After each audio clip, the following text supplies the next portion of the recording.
Tonight, we're looking at a story that raises, serious questions about, public behavior when it comes to the president of the United States, the current president, by the way, not his medical records or diagnoses that he's had, but, the documented moments now being flagged by well-known psychologists. I'm going to show you the video that brought this issue back into the spotlight. All right.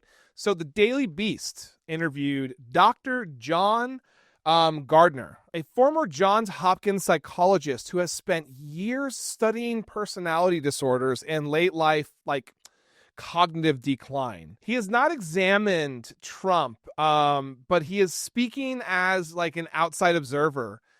And he says that the recent patterns of verbal, gaffes, moments of confusion and physical changes are consistent with what he believes to be deteriorating cognitive health. Yeah, I think I said that right. Check out this video. Trump is essentially, has always been, a malignant, malevolent person. These personality disorders are lifetime disorders.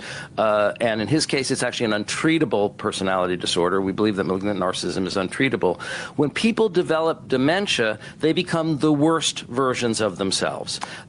Whatever personality issues or problems they have begin to deteriorate, and they become even more crude, disorganized, aggressive, confused versions of that personality disorder. So, he was always that way, but in this term he started cursing a lot. That was a departure, right? And this kind of saying quiet piggy, it's so disinhibited and crude.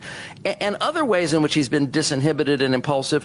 He was supposed to have trade negotiations with the Prime Minister of Canada, and then because Doug Ford, the Premier of Ottawa, posted some video of Ronald Reagan saying that he was against tariffs. Yeah, it was an ad campaign. Right, it was an ad campaign. Yeah, and Donald Trump, and he was against tariffs, so this is fair to play to him. He put a video out that had Ronald Reagan talking about it. He got so irritated by that video that he called off the trade negotiations. Who does that? Who calls off a high-level meeting with a head of state because you got pissed off about something you saw on social media over your cornflakes that morning? That's the kind of level of impulsivity we're talking about. And even with his tariffs, it's almost like the Queen of Hearts, off with her head, 200% tariffs. So Gardner points to the president's wide base gait, right? The moments of facial drooping and the times when he appears to have trouble with his balance, coordination. He also notes the increasingly frequent outbursts, including the incident aboard Air Force One when the president responded to a reporter with a derogatory insult after a routine question about Jeffrey Epstein.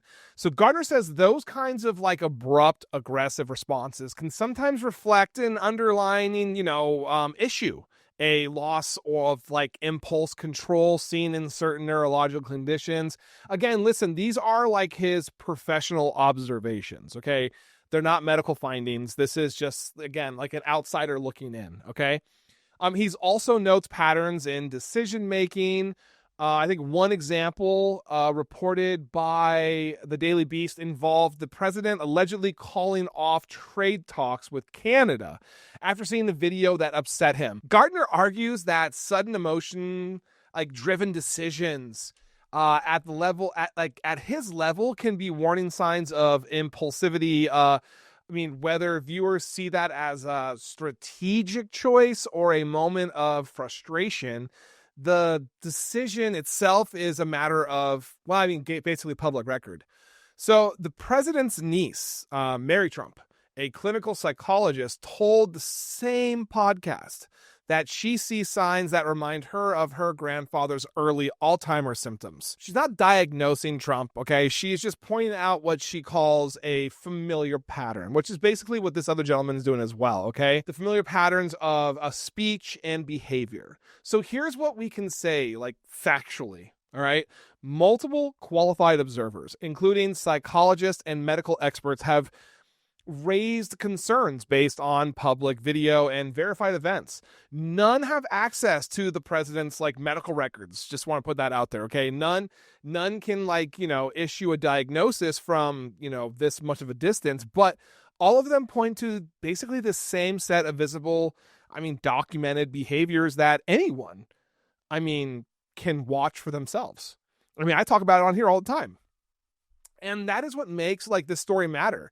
This isn't speculation, all right, about what is happening behind closed doors. This is more about how the president speaks, moves and makes decisions in front of the entire country and the world.